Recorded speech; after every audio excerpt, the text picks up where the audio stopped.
Hello, everyone, and welcome to Blabbit. It's great to have you aboard our weekly podcast where we bring in experts from all different fields to give you their expertise, their insights, and some of the secrets, the things you need to know.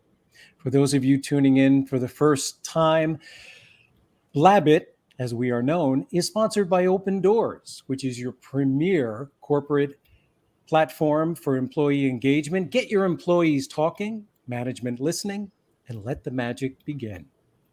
My name is Paul Geiger. I am a public speaking consultant and presentation specialist out of New York City.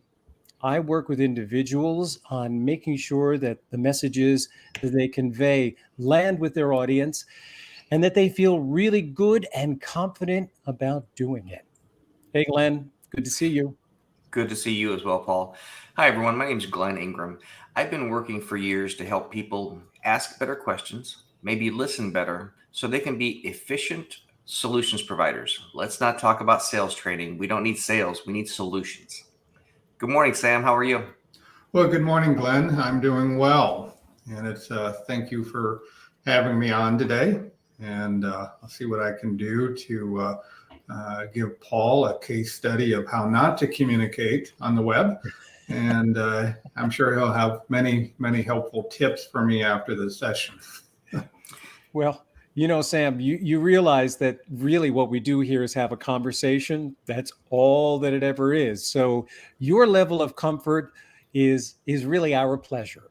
That's what we enjoy. Tell everyone just a little bit about the work that you do and where your area of expertise is. Okay. Well, guys, I have been working as a bankruptcy attorney in the Nebraska area. I'm born and raised in Omaha, Nebraska, and have been doing this work for about 30 years now. And it's just something that I kind of fell into and discovered I really enjoy quite a bit. And, you know, when you tell somebody you're a bankruptcy attorney, it's kind of like telling people, you know, you're like a cancer doctor. They smile and they go, oh, it's like, you do that.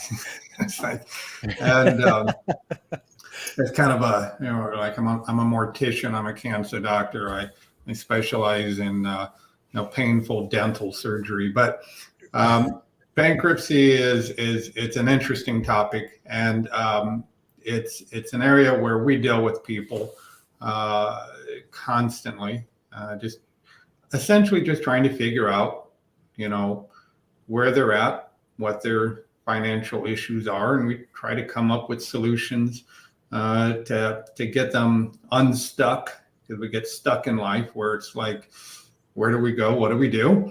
And we just try to help them to come up with an answer to that problem. Well, you know, it's interesting, Sam.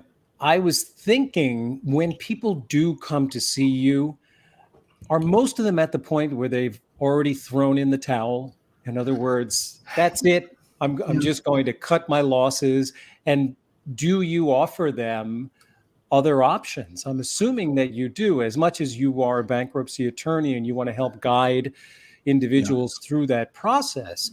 There are probably quite a few options. Could you tell our audience just what some of the top options are? I'll kind of go through that a little bit of how we analyze a new case and review things with a new client. Do they come in when they're ready to throw in the towel? You know, in some ways, yes. And everybody comes to that decision at different phases. I mean, some people, they come in the moment that the boss tells them that their job is going to be laying them off, they're in the door the next day with a 3-ring binder, color-coded, organized, and they say, okay, we need to do this because I know what's coming my way. Other people come in. Most people don't do that. Most people, when financial problems hit, when job layoffs occur, they'll say, well, this is temporary. I'll just use my severance pay. I'll start cashing in some of my 401ks. I'll borrow against my mortgage. I will, sell off some stuff and I'll start using my credit cards. And then they'll come to us at the point where they've tapped all those resources and they've reached a limit to where there's no more they can borrow, there's no more they can pay back, and then they come in. Some people come in after that. They come in after they've been sued and there's judgments and there's garnishments or foreclosures. So everybody comes in at a different time. And it just has much more to do with personalities, I guess, than anything else. But typically when a person reaches out to us and says, look, I think I need to chat with somebody about bankruptcy, then it's like, okay, let's figure it out. And we start off with a consultation where all I'm really trying to do is to outline the problem. And there's some questions I'll ask everybody to figure out, how deep is the water? How bad is it? And all I want to do at that first, appointment or phone call is to measure the type of debt they have, the amount of debt they have. And I want to figure out what are the solutions that might be available. And so it's after we kind of fill in some answers on some basic questions like, are you being sued? Are you being garnished? Do you have student loan debt? Have you filed your tax returns? Do you owe tax debt? Do you owe child support? Are you current or are you behind on it? What's your current income? How much is your car loan? And we start to factor in all of this. Once that I've collected those basic facts, then I can start to go to stage 2, which is to analyze, okay, what are the possible solutions to this problem based on those facts? And when that happens, some cases are pretty obvious. Somebody comes in and says, I didn't have health insurance. I'm making $15 an hour on my job. I decided I'd have a heart attack. I don't have insurance. I'm $100,000 in debt and they're garnishing my paycheck. What should I do? And my answer is you need to file bankruptcy because there's no way I can restructure a payment of $100,000 of debt. Some people come in and their cases there might be different solutions. And so then we start walking through what are the different solutions. And so the first solution we talk about is bankruptcy solutions, just so they know what they are. And so that your audience knows what those solutions are. Typically, bankruptcy comes in 2 forms for your average consumer case. And their choices are doing what we call Chapter 7, which is the most common type of bankruptcy filed. It's a process where we give the court a very detailed report on your financial picture on one day of your life. And we're going to give the court a list of all of the debts you owe and what type of debts they are, from student loans to child support to mortgage to car loans. Then we're going to tell the court about your current income and expenses. We're going to give the court copies of your paychecks for typically 6 months, 2 years of your tax returns. I'm going to pull your credit report. I'm going to search for lawsuits and judgments and public records. And we're going to put this picture together. And in Chapter 7, we filed this report with the court. About a month after your case is filed, there is a meeting with the bankruptcy trustee that reviews this report, and a trustee that will ask basic questions about your property and income. And the process is completed in roughly 3 months. So Chapter 7 is the most common type of bankruptcy filed. It's the least expensive way to file. It's what most people go with, and it's very powerful. You file it, you're done with it in 3 months. You're protected on day 1, and the court reviews your finances in your case for basically 3 months. Chapter 13 is the other way, and that's where typically your income is too high to qualify for Chapter 7. And so in those cases, the court says, look, you can't pay it all back. but you can pay some of it back. So pay what you can over a 3 to 5 year payment plan. Whatever is not paid off at the end of that plan is wiped out. So 7 and 13 get to the same destination. You become free of your debts, but Chapter 13 is a 3 to 5 year payment. Chapter 7, no payments, file it, you're done within 3 months. And these are the two most successful methods to get out of debt. But when I interview a client, that's the starting point. So these are your options in bankruptcy. But now let's review the other options, because in my experience, the way you decide whether you should or shouldn't file bankruptcy is based on whether other alternatives can work for you. And so other options might be credit counseling. Is it possible to enroll your debts in a good credit counseling plan where they consolidate your debts and pay them back? And the primary benefit of those plans, especially with the good companies, is they reduce your interest rates down to an affordable amount. And if the payment is affordable, that's an option. And there are people, I sit down and I say, look, your income is too high to qualify for Chapter 7. You're going to have to pay some of it back in Chapter 13. But here's an alternative for credit counseling. Your payment is going to be pretty much the same. So given that you can avoid bankruptcy and have the same payment, why not do credit counseling? And I've had clients do that, and that's a good solution. Other solutions, sometimes people are just living in too expensive of a lifestyle. Perhaps you acquired a house loan and car loan and camper loans and you name it while you were employed at the good job. But now you've been downsized, you've realized your income is lower. Okay, could we sell your home and downsize to a less expensive home? Could we trade in the car and get something that's cheaper to drive? Can we unload certain things? So sometimes it's an issue of just adjusting income, and that's very painful, because one thing you'll find is that nobody wants to give up the house or the car. That's a very hard thing. Yeah, Sam, it's all painful.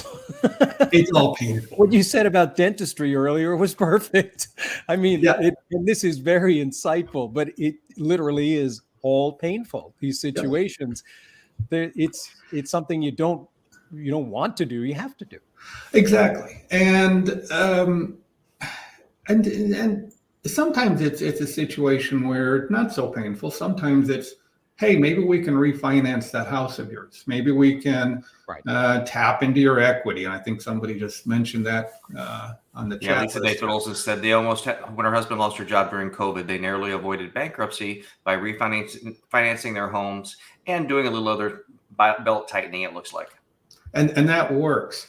Another solution is sometimes debt negotiation might be the better solution. Now, generally, I disfavor debt negotiation. And I disfavor it because it's not enough to settle one or two debts.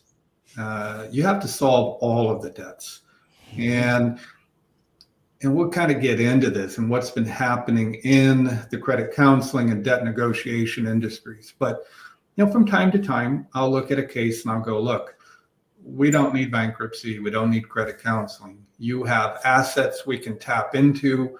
If you can come up with enough cash quickly enough, we can reach out to these creditors, call them up, explain what's going on, and just do a cash settlement. And that works for some people. I'd say probably about, maybe 90% or more of the people currently enrolled in debt programs, debt negotiation programs, are probably being scammed, and they're in a program that's never going to work. And we can explain why. But for some limited customers, debt negotiation is clearly the best option. Another option out there is what I call the self-help or what I call the Dave Ramsey option. And Dave Ramsey, if you know anything about consumer finance, is probably America's most famous money advisor. And I think for good reason. I actually think they put out a very good message. And he is a preacher of what they call the debt snowball method. And the debt snowball is where a person lists all the debts they have from highest to lowest.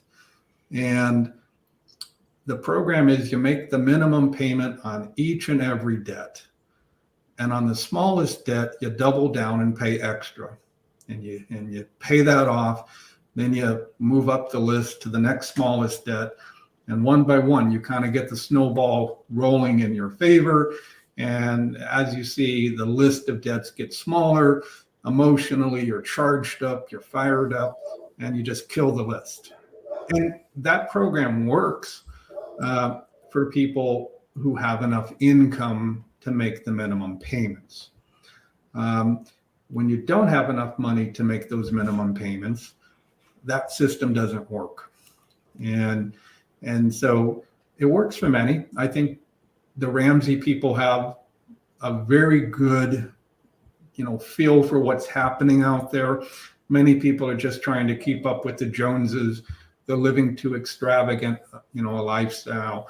We're buying $5 coffees when, you can buy your 30 cents coffee. Yeah, that Glenn has. Amen. And so for the overspender, for the people who don't budget their money very carefully, when times get difficult, sometimes just old-fashioned paper and pencil, plan out your next paycheck and the one after that and the one after that. And with some discipline and guidance, those programs can work. And sometimes we do that too. It's like we just pull out the spreadsheets and we say, okay, this is the math problem. Let's figure it out. And so you mentioned something early on there, Sam, that's been in the news a lot lately. So let's help everybody understand student debt loan and the ability to file bankruptcy against it. I'm sorry, Glenn, if your business gets a loan. No, I said student debt loan. Student debt's been in the news a little bit lately. And you mentioned student debts when you're looking at filing bankruptcy. Yes. So student loans are absolutely the most difficult debt I work with. It is difficult because, back in the Bill Clinton era, they passed a law that said you may not ever discharge a student loan, whether it's a publicly guaranteed federal student loan or private loan, unless some horrible, horrible hardship applies to you. And that was a very hard standard. Prior to that change in the law, if a student loan had become more than 7 years old, we could actually discharge it in the bankruptcy process.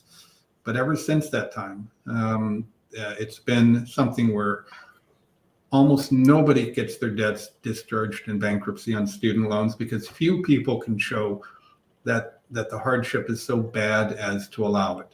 And even those who can show it, to actually have the court review it, we basically have to sue the Department of Education and go through a trial and gather evidence. And that's a very expensive process that few people can afford. So it's very rare that there's any success in discharging it. It does happen, but it's uncommon.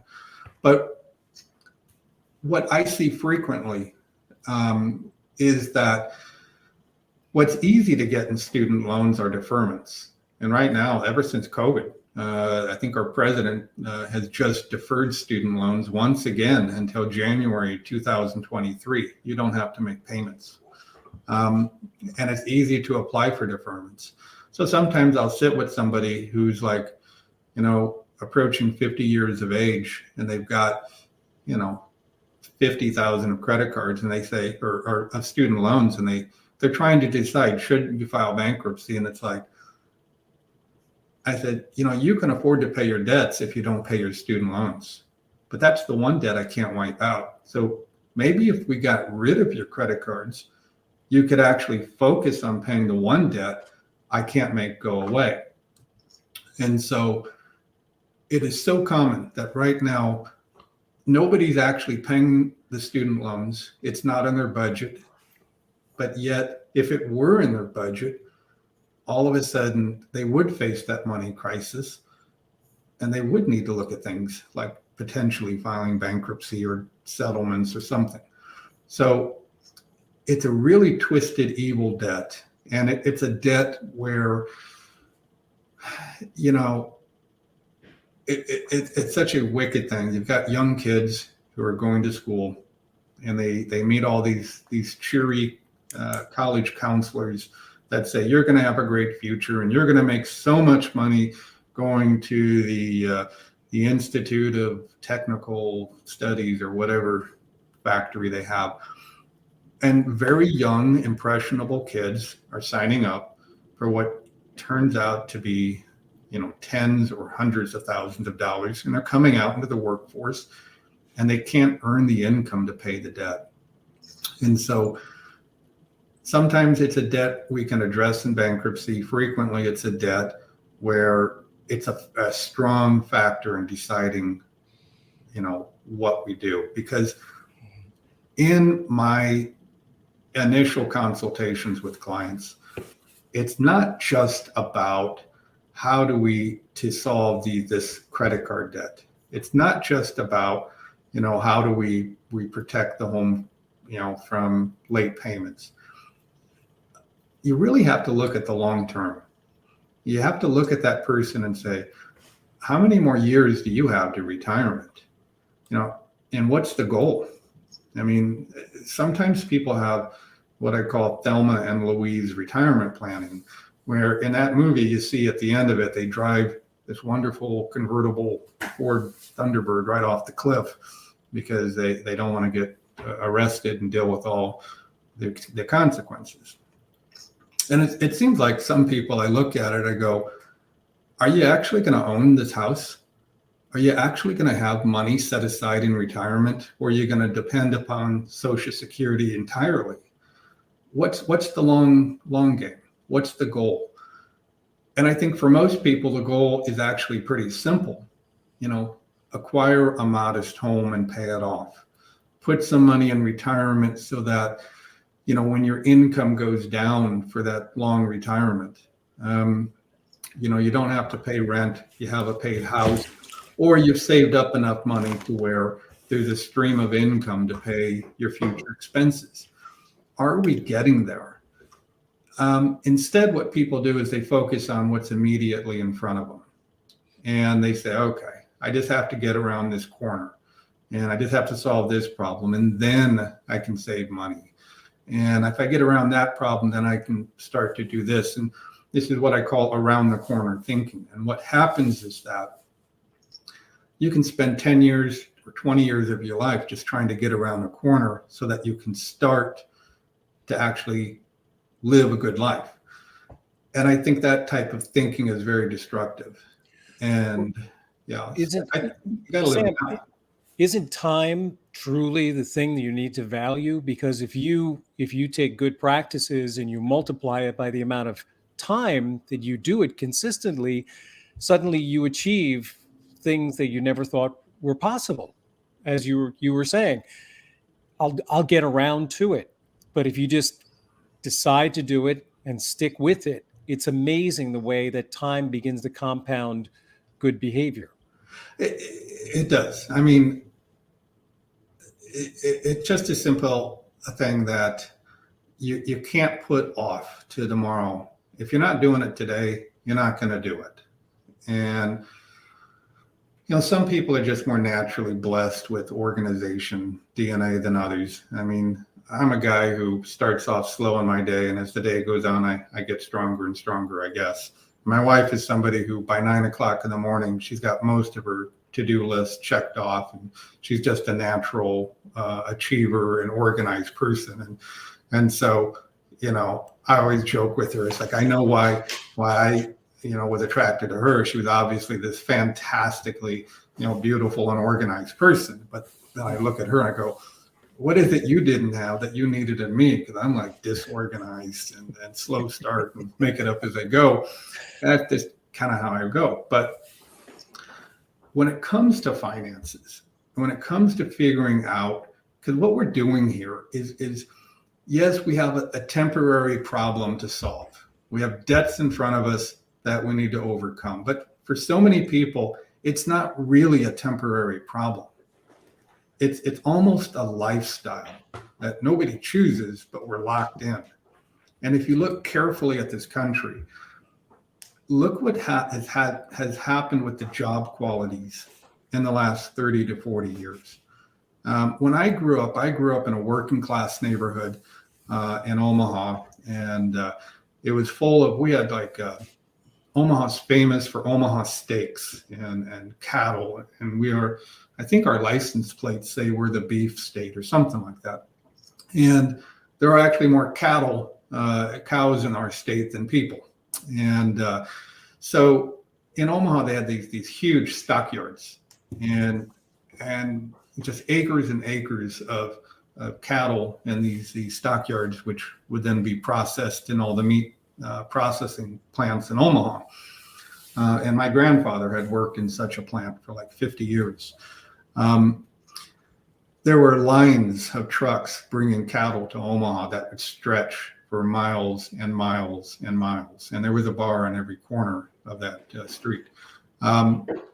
There were workers in my neighborhood who worked for Union Pacific Railroad, because Omaha is kind of the center of the country. And I think that's where the East and the West railroads met.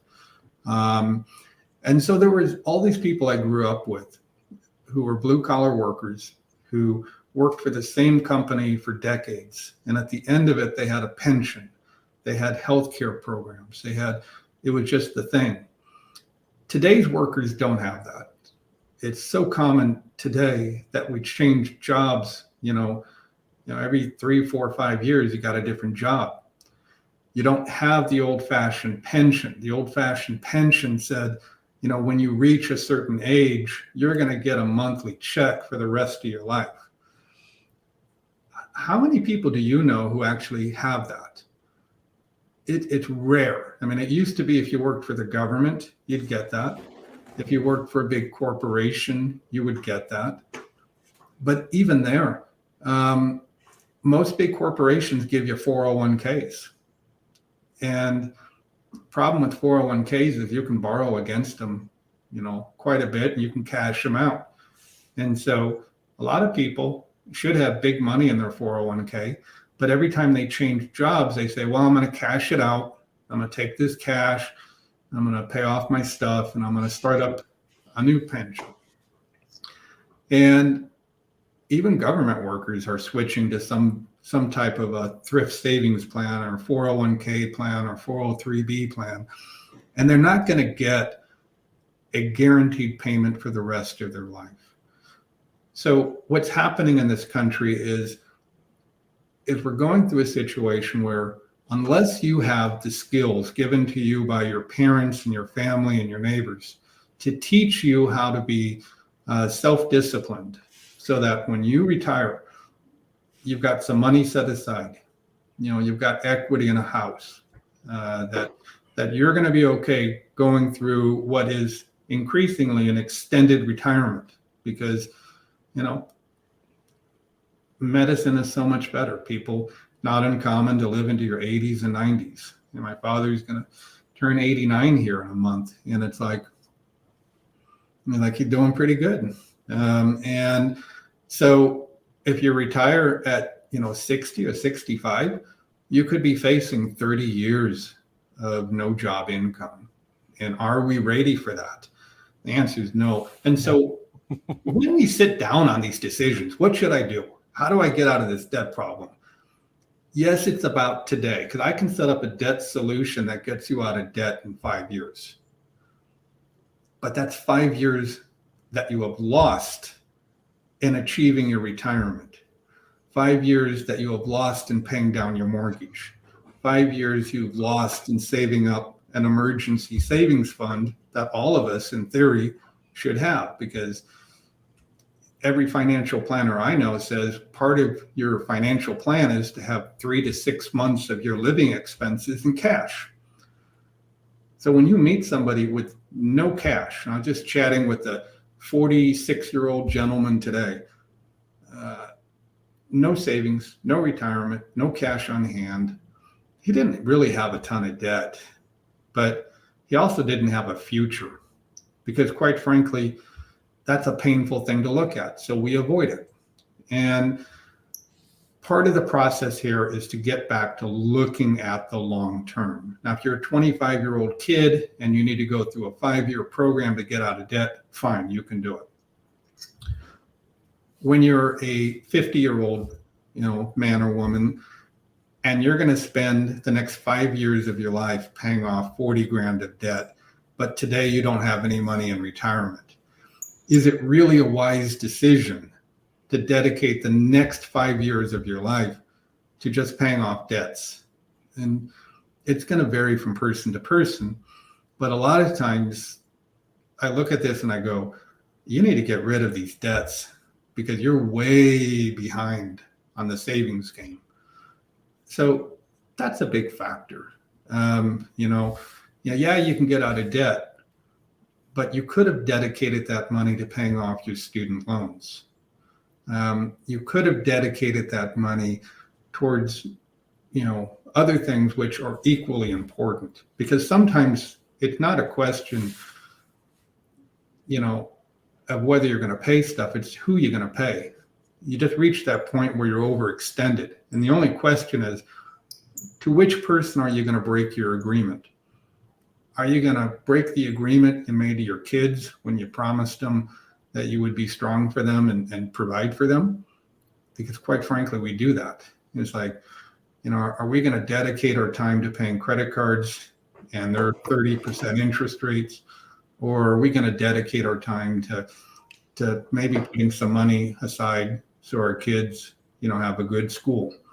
And those are the emotional aspects that it just doesn't show up on paper.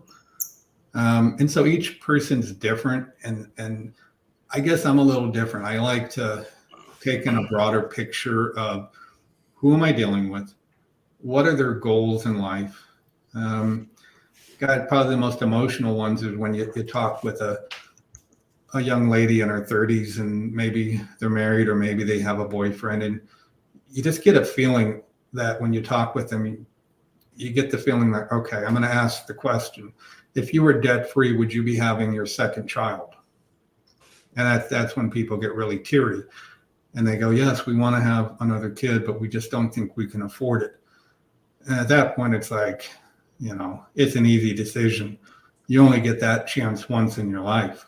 And, it's only once that you can have children who destroy your life. So by all means, go out there and have that difficult child. And now, you know what, Sam? It sounds like if you do declare bankruptcy, you're actually serving two purposes. Number one, you're clearing out the majority of your debt, except for the student loans, but also you are making credit cards pretty much unavailable to you for a certain amount of time. So doesn't it actually serve, in terms of budgeting, two purposes? It does. I mean, it's everybody approaches it differently. Some people just look at it as a strictly, money transaction. Some people, I would say most of the attorneys in our field look at these cases in terms of, okay, you called me with a problem, not really questioning whether, the bankruptcy is the right solution, or bankruptcy is even the number one issue. Because oftentimes the financial stuff is secondary to deeper issues. And I think you owe it to your client to dig into that. What is the deeper issue? And sometimes it is strictly financial.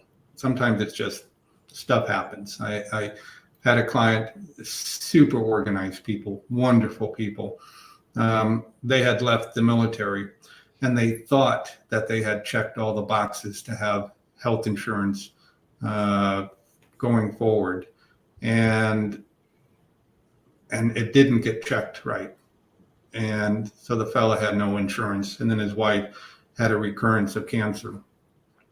And he wound up in bankruptcy just because of an oversight. financially, these were the most organized, disciplined, good people ever. They didn't realize something. And so, but other people, there's something deeper going on. There's something behind the money issue. And that's what you have to kind of address if you want to be effective for your client, to steer them in the right direction. And I mean, some people are just married to people who are complete, they're just disasters. Okay. There's one client I recall, and her husband was a compulsive gambler. And if there was money in her purse, he'd find it. If she had a bank account, he'd get the ATM machine and he'd pull it out. If he found a checkbook, he'd write the check. And he was destroying her. And she was a successful nurse, made good money. And I just said, okay, you're going to stay married to this person? And she says, well, I do love him and he's a good guy, except for the fact that he's a horrible gambler. So I'm like, okay. Aside from the fact that he's an axe murderer, he's a great guy. Aside from the axe murdering, but don't judge that until you know who they killed. Maybe the victim should have been axed. I don't know. Okay. So wait a minute. Let me ask you this. What is the Paul, difference? I've learned two important things. Most of us need to be able to say welcome to Walmart. And the reason I can't purchase a crystal ball is all the college counselors own them already. They have the market cornered on them.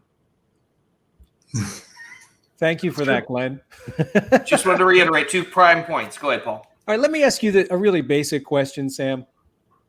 And that is there a difference between Chapter 7 and Chapter 13 in terms of the length that a bankruptcy will stay on your credit report? Yes, there is. And the answer is Chapter 7 stays on a credit report for 10 years. Chapter 13 will come off after 7 years. So some people say, yeah, Chapter 13 looks better. And generally in the lending industry, Chapter 13 is looked upon more favorably because you are paying something back.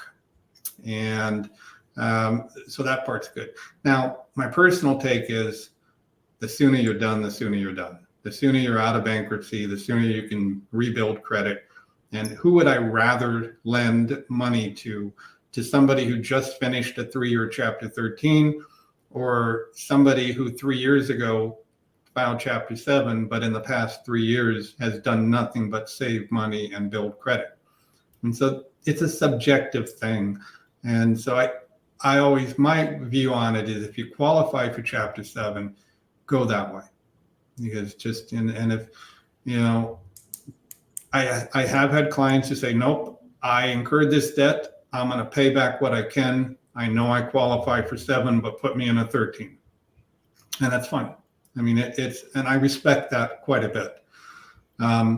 But generally speaking, Chapter 13 will look better on your credit. Now, bankruptcy itself is a public record, and that record never goes away. So even though, when I pull your credit, I might not see your Chapter 7 that you filed 12 years ago. But if I go down and check the public court records, I can see who filed 12 years ago. And credit reports are kind of a fuzzy topic because, there's credit reports and then there's credit reports. I mean, I think bankers know everything. And they're looking at reports which are not per se credit reports, but they're looking at your whole life and more and more and more, since we're all monitored by Google and the internet and all the stuff that goes with that. So there are alternative reports that bankers do view, but generally speaking, and here's an interesting one: what happens to your credit score with bankruptcy?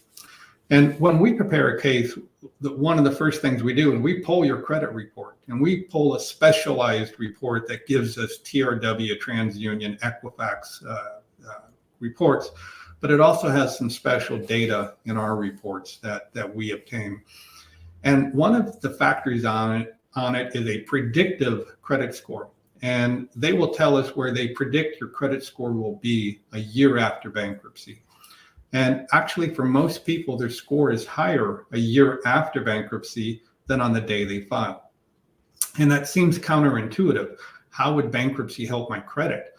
Well, the number one factor in your credit score is your debt to income ratio. And so the more debt to income, the lower your score. Well, what happens when you file bankruptcy? Your ratio improves overnight. And so the benefit of that, getting rid of the debt on your debt to income ratio is so great that for most people, a year after bankruptcy, their score is higher. I've actually had bankers refer clients to me saying, I can't give this guy a loan. Take him through bankruptcy and I can. And so, which is weird, but it also makes sense, because after a person goes through a Chapter 7 bankruptcy, they're debt-free. They're not being garnished. Negative reporting stops, because that happens when you file bankruptcy. They stop reporting. And you can't file another Chapter 7 for 8 years. And so if I'm a banker, who would I prefer to lend money to? Somebody with a lot of debt who may file bankruptcy any day, or somebody who just walked out of the bankruptcy court with a discharge? I think a lot of bankers say, give us the guy who just cleaned up his credit. And can you get credit after bankruptcy? Well, depends on the kind of credit you're asking for. Typically, if someone files Chapter 7, shoot, halfway through the case, if their case is going well, you can walk onto most car dealerships and pick out your car, because the dealerships know you're better able to pay a debt after bankruptcy, and you can't file again for 8 years in Chapter 7. Well, let me ask you another question about debt to income ratio. Mm-hmm. How do they determine income? Are the credit unions, do they have access to your tax returns, Okay. or is it based on information you provide? You provide it. And that's the thing about credit reports. People are obsessed about credit scores and credit reports. And the longer I work in this industry, the less respect I have for credit scores or credit reports, because I think it's almost a con game that they've sold us. And we know that if you have a high credit score, you get lower interest rates and you can qualify to buy things. Okay, so that's what people are focusing on. And it's actually one of the most, upsetting questions I hear. Is like, well, what will this do to my score? It's kind of like saying, I'm a drunk, but can I buy liquor afterwards? It's like, that's really not the right question. I always tell people, focus on the cash score, not the credit score. How much cash do you have? I really don't care about your credit. But when you apply for any type of loan, a car loan, house loan, you're giving the banks a lot of financial information about you. You tell them where you work. You tell them your income and so forth. And creditors, the deal with credit reporting is the creditors share that information on your credit report.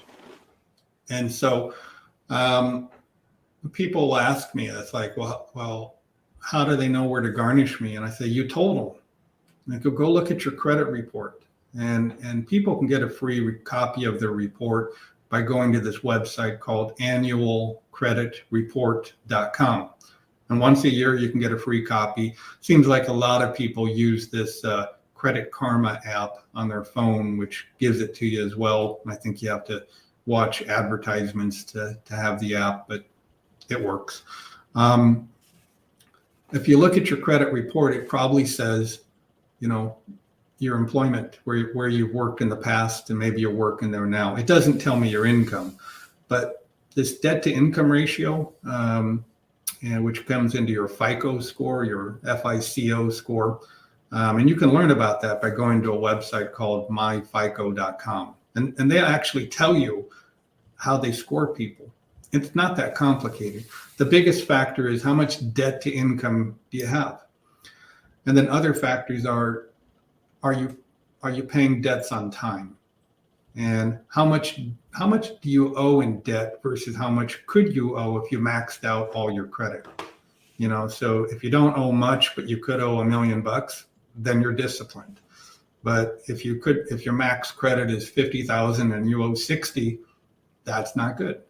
So basically, that's your credit utilization ratio? Yeah. That's basically it. And it's a credit score ultimately is supposed to tell a banker, how risky are you? How likely are you to repay a debt? And the lower your score, so a low score is going to be in the 400s, a high score is going to be in the 800s. And it seems like everybody's trying to get their score over 700. That seems to be the goal. And, it's there, but to me, there's only two times where you need to borrow money for sure. And that's typically when you're buying a house or buying a car. And even then, I'm getting to be old. I don't care anymore. It's just like car loans, and they all start and go. Some start better than others, but I can't say that I couldn't get where I was going because of my car. Usually, some days, but most days, I can make something junky work. To me, it's all about just getting a house loan, getting a decent rate, and paying it off. So I'm going to kind of share something with you that might be interesting or might be more boring stuff. And I'm very much into success rates, what works and what doesn't work. And so when I sit down with a client and I try to lay out their options, you have different options. What's going to work? What's not going to work? Okay. Most successful debt solution out there is Chapter 7 bankruptcy. And when I've gone through all the cases we have filed to see how many were successfully completed, we came up with a percent the last time I studied this of 99.9%. So that's off the charts. The only people I couldn't get through were people who refused to go to court. And there are some strange people who file cases and decide to run away and not go to court. And if you don't go to court, they do dismiss your case. And there's a small number of people where their income is kind of too high to get into Chapter 7, but our attitude is, well, let's find out. Let's file the case and let's see if they push back. And they do push back. But 99% success rate in Chapter 7. That's awesome. Now I have a question. And I think it's something that I'm disappointed that no one ever taught in school. And maybe because when I was in school, we had so many people that had retirement incomes, pensions and things like that. And it was something that I was taught at a management training course when I was probably 27 years old. And I don't think most people understand this. Literally at 25, the model was if you put $100 a month into 401k from the time you're 25 to 35, and a model that at 35, if you start putting $1,000 a month in it, at 55, if you start putting $10,000 a month in it, literally you have more money to retire on. And back then, 20 some years ago, it was over $1 million just by putting $100 a month away from the time you were 25 to 35 and leaving it in that retirement fund. Why is no one taught this to plan? And maybe that's the reason why we are having a credit problem in our country. So a debt problem. This kind of goes back to a little bit of what we were talking about earlier, where nobody has an old-fashioned pension. Because if you're going to go work for General Motors for 30 years, who cares? They're going to take care of it. You're going to get that pension for the rest of your life.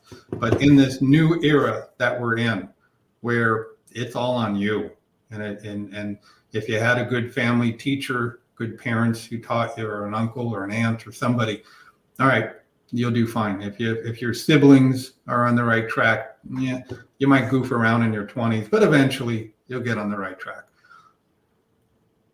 But what you're saying is so true, and that the money you save earlier in your life counts so much more than what you contribute later.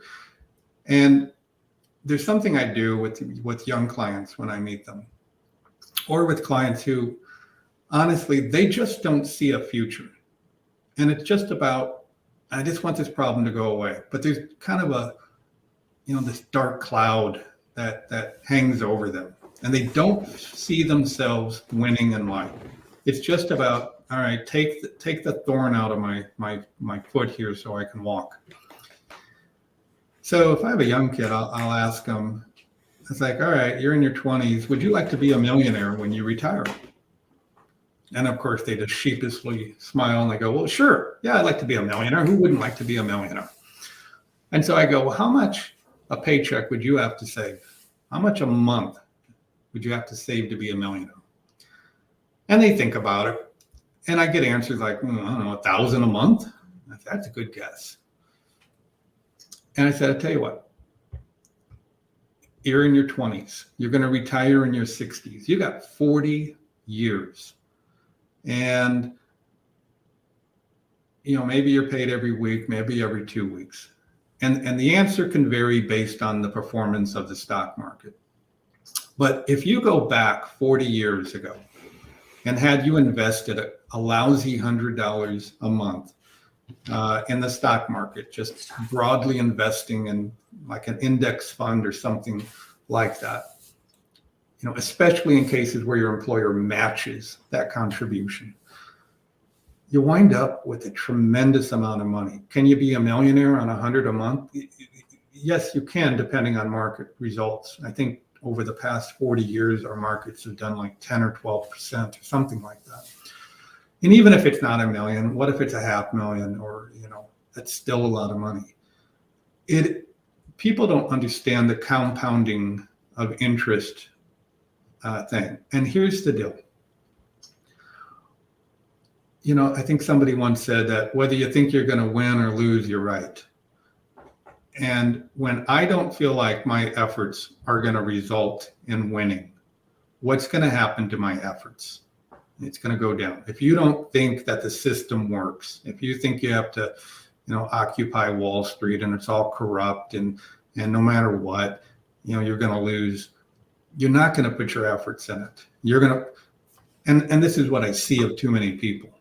They have not been properly coached and advised that you can win the game of money if you know the rules. Because once you know the rules and realize that $100 a month, $25 a week for 40 years is enough money to buy you a decent house and have cash in the bank and a new car in the parking lot.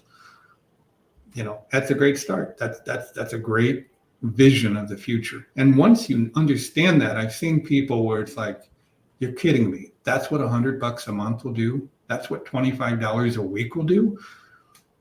For some people, they hear that message and it changes them. And I said, the tricky part is self-discipline, because when you hit a rough spot, you're going to see that money in your 401k and you're going to say, I'm going to just take this out. I'm going to pay this bill and then I'll get back to it when I get around the corner. You can't do that. And if I were king of the country, I would ban all 401k distributions unless you had terminal disease. Then I'd give it all to you. But I just wouldn't let you withdraw.